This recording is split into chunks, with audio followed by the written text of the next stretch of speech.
Ya estamos en las últimas actividades de la primera semana de las niñas, los niños, justicia y derechos humanos.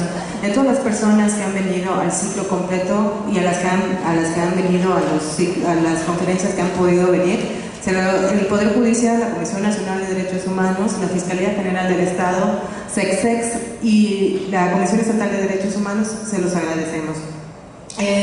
Hoy vamos a tener una temática muy importante. ¿Por qué? Porque creo que debemos de enfatizar mucho los derechos de los niños que tienen VIH o SIDA y cómo son discriminados.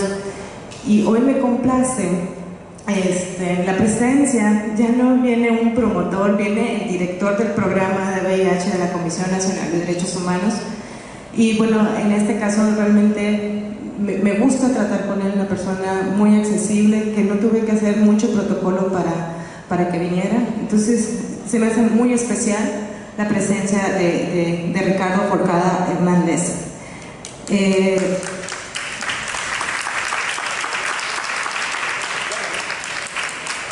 Realmente en los derechos humanos de las niñas y los niños, que el VIH es muy importante y debemos saber cómo están discriminados, cómo pueden ser afectados. Bueno, hoy vamos a tener la ponencia de él, que es la infancia, el VIH, el SIDA y los derechos humanos. Espero que les sea de provecho para ustedes y que disfruten la conferencia.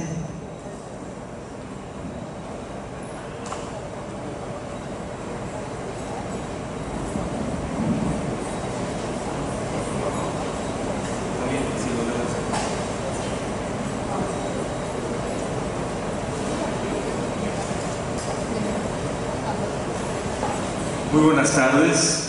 Quiero agradecer muy especialmente al Poder Judicial del Estado por la iniciativa de esta primera semana de los niños y las niñas. Agradecer desde luego la gentil invitación hacia la Comisión Nacional de los Derechos Humanos, hacia el programa de VIH, y quiero agradecer a todos ustedes que tengan la gentileza de dedicarnos unos minutos para reflexionar sobre esta problemática que nos parece del primer orden. Quiero también, desde luego, ser conducto del saludo del doctor Raúl Plasencia Villanueva, presidente de la Comisión Nacional de los Derechos Humanos, y del doctor Luis García López Guerrero, que es el primer visitador general y responsable de los programas relacionados tanto con salud como con la niñez y la familia. El tema de la infancia, el VIH-Sida y los derechos humanos reviste la más alta importancia por varios motivos. En primer lugar, porque la condición de menor de los niños y las niñas, de acuerdo con nuestro orden jurídico, merece la más alta de las protecciones. En segundo lugar, porque la condición de vivir con VIH o con SIDA expone con frecuencia a estos niños a diversas formas de violación a sus derechos humanos.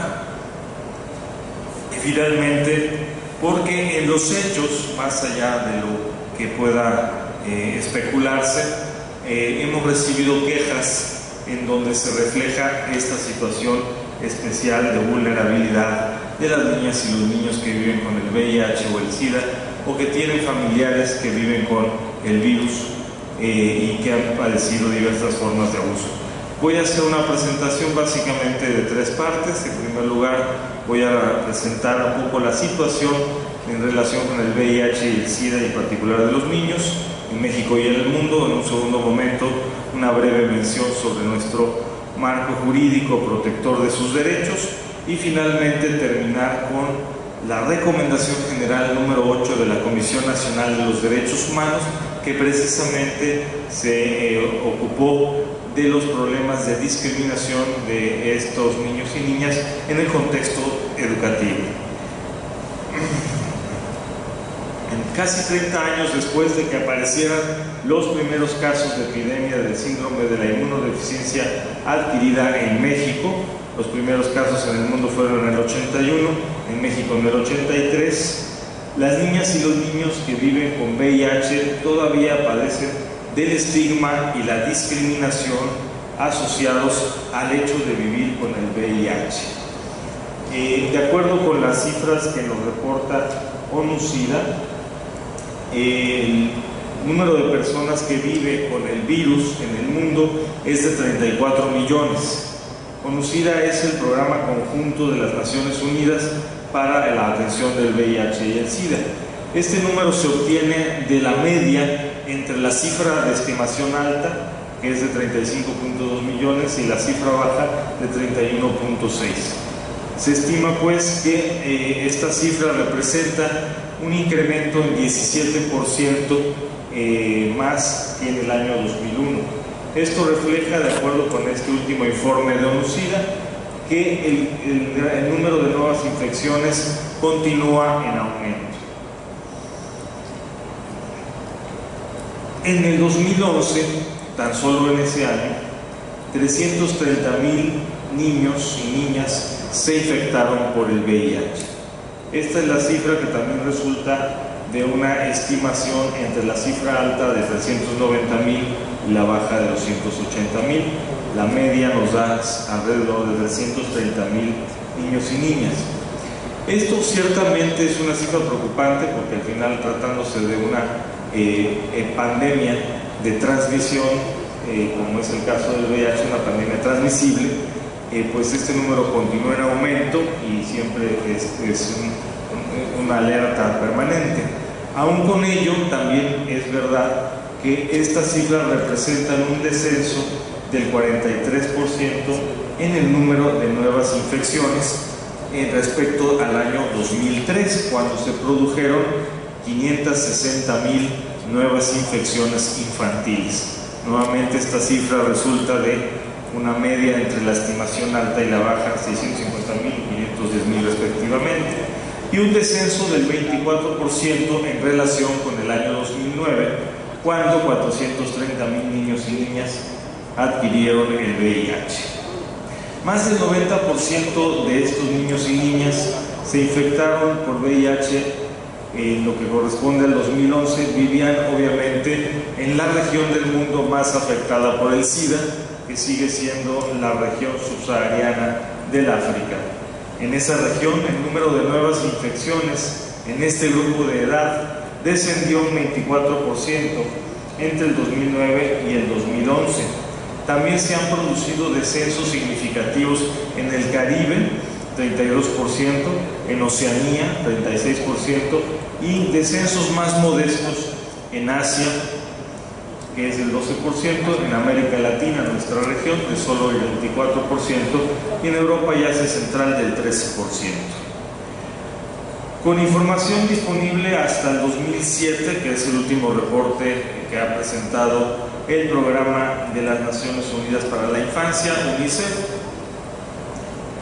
se estima que en el mundo viven 2.1 millones de menores de 15 años con el VIH, que 290,000 niños y niñas han muerto a causa del SIDA hasta esa fecha, habían muerto, 420,000 habían contraído la infección en ese año, y 15 millones de menores de 18 años han perdido a sus progenitores, sea al papá o a la mamá o a ambos, a causa del SIDA, y varios millones más se encuentran en una situación vulnerable. Esta parte también es muy importante porque la afectación del VIH a los niños no solamente ocurre porque ellos mismos vivan con el virus o desarrollen el síndrome, sino por la afectación a la salud de sus padres o incluso el fallecimiento de uno o ambos. Hay algunas regiones de África donde abundan los hogares encabezados por niños, porque ambos padres han fallecido. Ante ese panorama, UNICEF afirma que las niñas y los niños viviendo con o afectados por el VIH pueden sufrir de los siguientes problemas: pobreza, la pérdida del hogar, el abandono de la enseñanza, discriminación, falta de oportunidades esenciales y, desde luego, el riesgo de una muerte prematura. Todos los niños, cerca de 1,000 bebés, se infectaron con el VIH en el contexto perinatal, es decir, durante el embarazo, en el parto o en la lactancia. A escala mundial, hay aproximadamente 1.4 millones de mujeres embarazadas que viven con VIH en los países de ingresos bajos y medios. Solamente el 26% de las mujeres embarazadas que viven en estos países se realizaron las pruebas de detección del VIH. Y eso es lo que explica que exista tal número de mujeres que han estado en riesgo de transmitir el VIH. ¿Por qué? Porque el riesgo de transmisión del virus en el contexto perinatal, sin ninguna intervención de orden médico, es del 25%, pero con un diagnóstico oportuno, tratamiento antirretroviral, parto por cesárea y sustitución de la leche materna por fórmula láctea, este riesgo se disminuye en México a menos del 2%. En países como el Reino Unido puede disminuir incluso a menos de un caso por cada 2.000. Por eso, si solamente el 26% de las mujeres embarazadas que viven en esos países tuvieron acceso a las pruebas de detección de VIH, pues el resultado es que siguen naciendo niños y niñas con el VIH, a pesar de ser esto absolutamente prevenible. Se estima que el 53% de las mujeres embarazadas que viven con VIH en todo el mundo en su desarrollo recibieron medicamentos antirretrovirales para evitar transmitir el virus a sus bebés. De nueva cuenta, si uno de los elementos para esta prevención es justo el suministro de este tipo de medicamentos a las madres, si tan solo la mitad de las que lo requieren lo reciben, el resultado es que seguimos teniendo niñas y niñas que nacen con una infección que se pudo haber prevenido. Se estima que más de 15 millones de menores de 18 años han perdido a uno o ambos progenitores a causa del SIDA. Por ello, varios millones más también se encuentran en una situación vulnerable. En relación con nuestro país, quiero informarles que de acuerdo a las cifras del organismo rector de la atención del VIH y el SIDA en México, que es el Centro Nacional para la Prevención y el Control del VIH y el SIDA, CENSIDA, dependiente de la Secretaría de Salud Federal, hasta la semana 52, es decir, la última del año 2012, se habían acumulado 160.864 casos de SIDA notificados desde la primera notificación en 1983 hasta la última semana del año pasado. Este número evidentemente es acumulativo y evidentemente incluye también las defunciones. Tan solo en ese año se registraron 4.598 casos nuevos de SIDA y los estados mayormente afectados son los estados de, la entidad del Distrito Federal con 25.068 casos, el Estado de México con 17.350, el Estado de Veracruz con 14.805, el Estado de Jalisco con 12.268 y el Estado de Puebla con 7.220. La proporción de casos de SIDA en hombres, me refiero a quienes ya han desarrollado el síndrome, es de 82.1, lo que ubica a las mujeres en 17.9. En relación a su evolución, viven 58.868 personas que en algún momento de su vida han desarrollado el SIDA, han fallecido 90.598, y esto me parece grave. La Autoridad Nacional de SIDA desconoce el estatus de 11.398 personas.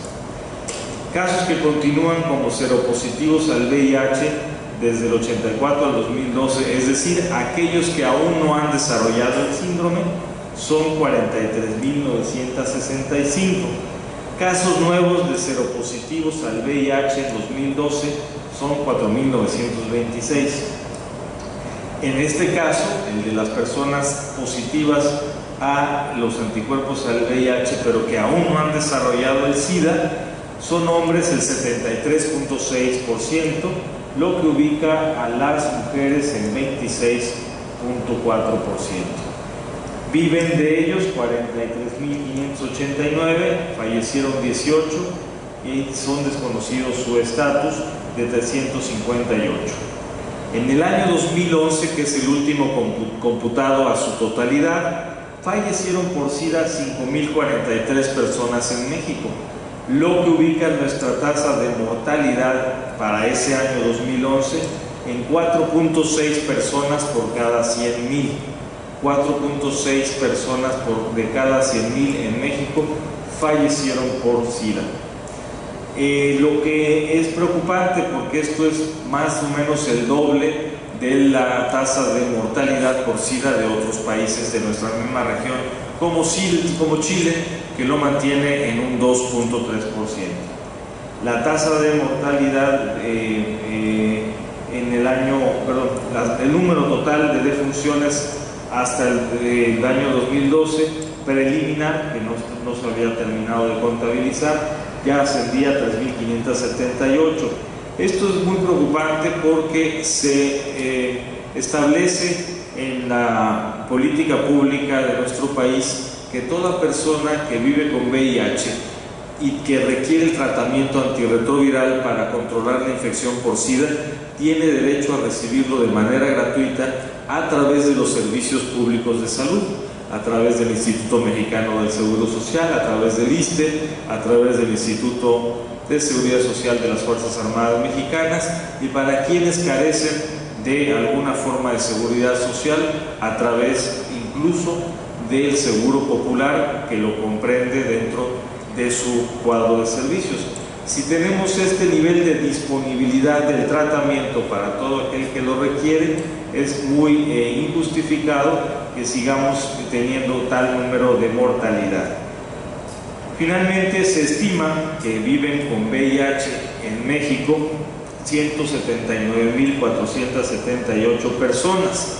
Lo preocupante es que más o menos 2/3 de ellas aún no saben que vive con el virus porque aún no ha sido diagnosticada.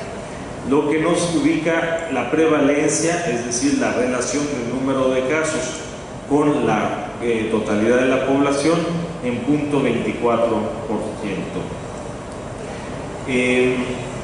Si nosotros revisamos los casos por las edades, ahí en el recuadro se puede observar los casos que están entre menos de un año y 14 años.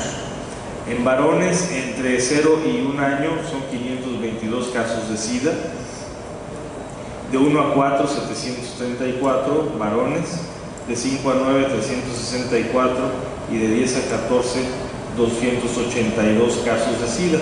En el caso de las niñas son 469 de 0 a 1 año, de 1 a 4 683, de 5 a 9 342 y de 10 a 14 180. Eso es el rango de edad al que nos estamos refiriendo en esta presentación. Evidentemente, la vía de transmisión para esta población fundamentalmente ha sido la vía perinatal, con la excepción de algunos casos en que ha sido, por desgracia, por abuso sexual. En el caso de los varones, en las categorías de transmisión nos reporta Censida que la vía perinatal corresponde al 1% y en las mujeres al 6%. En la siguiente gráfica se puede ver los números de casos nuevos de SIDA en lo que está abajo de color café. Son los casos nuevos de SIDA año con año del 97 al 2012. Ahí podemos ver cómo hay un incremento hacia el año 2001, un incremento aún mayor en 2006 y luego hay un sostenido descenso.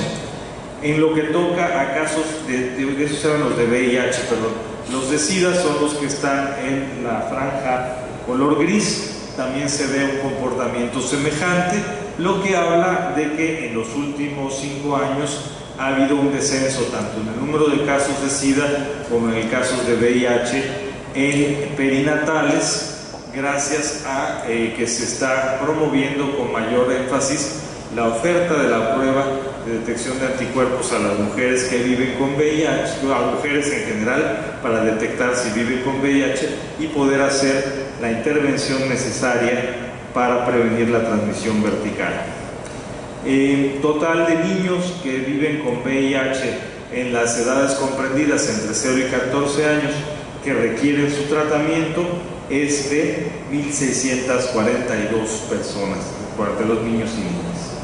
Muy bien.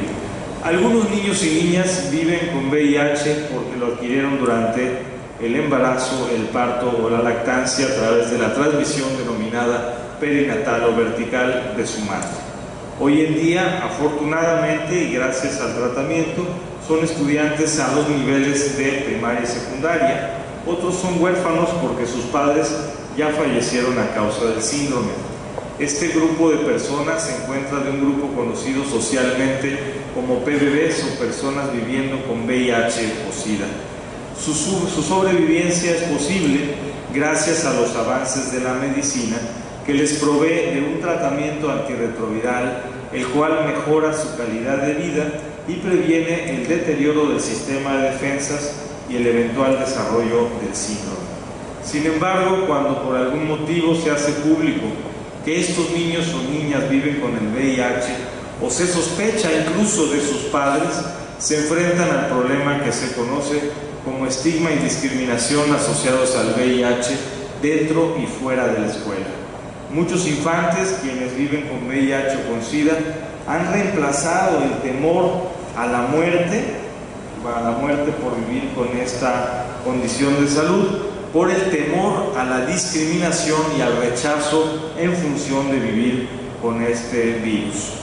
Estas niñas y niños se ven afectados en sus derechos humanos por su condición, son ignorados y o son maltratados incluso por sus profesores o profesoras o por sus compañeros y compañeras de aula, experimentando por esa razón sentimientos de culpa, de vergüenza, desesperanza, afectando su autoestima y colocándolos en situaciones de aislamiento y depresión, lo que al final redunda en el deterioro de su salud y desde luego de su rendimiento escolar.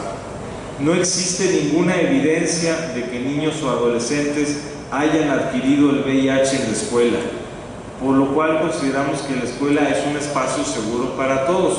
Es decir, la literatura médica no reporta que ningún niño o niña haya adquirido el VIH por las actividades propias de estar en la escuela, por lo que un niño y una niña con VIH no existe ninguna justificación para que se le retire de sus estudios. En el evento, por ejemplo, que es lo que en ocasiones los maestros manifiestan como preocupación de una herida, se procede como con cualquier niño y cualquier herida mediante la asepsia, la desinfección y el vendaje.